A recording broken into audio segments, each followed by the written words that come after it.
কালকে পাই না।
উৎসবের খুশি হবে নগদে বেশি, কারণ ঘন্টায় ঘন্টায় আছে গিফট জেতার সুযোগ।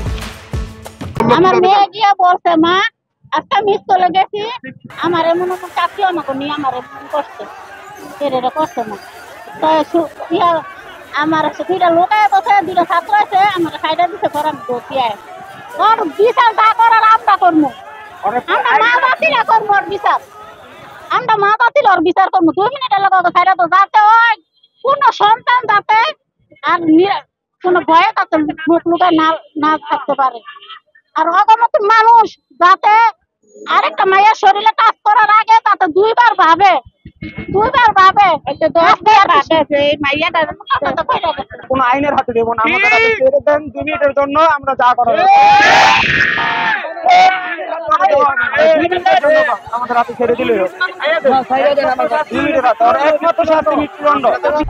বাচ্চা যদি স্বাধীন না থাকে, একজন বাচ্চা যদি সুরক্ষিত না থাকে, আপনাকে দেশের সাধারণ নাগরিককে কিভাবে সুরক্ষিত দেবেন?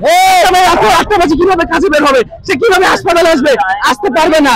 আপনারা ওনারা আমাদেরকে বলেছে যে আইনের আওতায় করবে, যদি ওনার ফাঁসি না দেয় তাহলে আমরা রাজপথ ছাড়বো না, আমরা রাস্তায় থাকবো যতক্ষণ পর্যন্ত তার ফাঁসি না হবে। সরকারি প্রাথমিক বিদ্যালয়ের 4র্থ শ্রেণীর ছাত্রী, বয়স 10 বছর।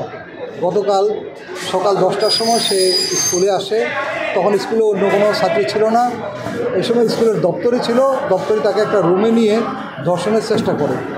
মেয়েটি পরে তার ফ্যামিলিকে বিষয়টি জানায়। রাতে সকালবেলায় মেয়ের ফ্যামিলির লোকজন এবং আশেপাশের লোকজন এসে স্কুলের বিষয়টা অভিযোগ দেয়। তারা স্থানীয় লোকজন এসে উত্তেজিত হয়ে স্কুলের দপ্তরিকে মারধর করে, গণধোলাই দিয়ে পুলিশের নিকট সোপর্দ করে। পুলিশ তাকে হাসপাতালে নিয়ে আসে, হাসপাতালে সে চিকিৎসাধীন অবস্থায় আছে। এই অবস্থায় স্থানীয় লোকজন দর্শকের ফাঁসির দাবিতে হাসপাতাল ঘেরাও করে আছে। এলাকাবাসী যারা সচেতন নাগরিক যারা তার শাস্তি দাবি করেছেন, তাদের পক্ষ থেকে তার পরিবারের সদস্যদের সাথে, অভিভাবকদের সাথে আমরা দীর্ঘ সময় নিয়ে কথা বলেছি। সেখানে আইনশৃঙ্খলা বাহিনী ছিলেন, এসিলেন্ট সাহেব ছিলেন, আমরা সকল এডিএম স্যার উপস্থিত আছেন, এখানে ওসি সাহেব আছেন সদর থানার, এবং আরও আর্মির সদস্যরা আছেন, প্রত্যেকে এখানে উপস্থিত আছেন। আমরা সকলে সম্মিলিতভাবে তাদের কাছ থেকে যে দাবিগুলো পেয়েছি সেই দাবিগুলো এখন পরে শোনাচ্ছি, এবং সেটা যাতে বাস্তবায়িত হয় সেক্ষেত্রে আমাদের সহযোগিতা থাকবে। আমরা যেন যথাযথ ব্যবস্থা নেওয়া যায় সেই ব্যবস্থা ইনশাআল্লাহ গ্রহণ করবো। শিশু যে বাচ্চাটা সে সকালে স্কুলে গেছে, স্কুলে যাওয়ার পর তাকে যেমন সে একলা ছিল, স্কুলে আর কেউ ছিল না, তাকে নিয়ে দোকানে নিয়ে গেছে, দোকানে নিয়ে গিয়ে তাকে উল্টাপাল্টা আর কি যা বলবো করছে। পরে আর কি সকালবেলা নিয়ে সবার রাত্রে বেলা জানতে পারছে শিশু কান্নাকাটি পর্যন্ত শিশুর অবস্থা খারাপ। পরে জানতে পারার পর ওরা গিয়ে আবার সকালে গিয়ে ধরছে, পুলিশ এখন এটা কোনো মানে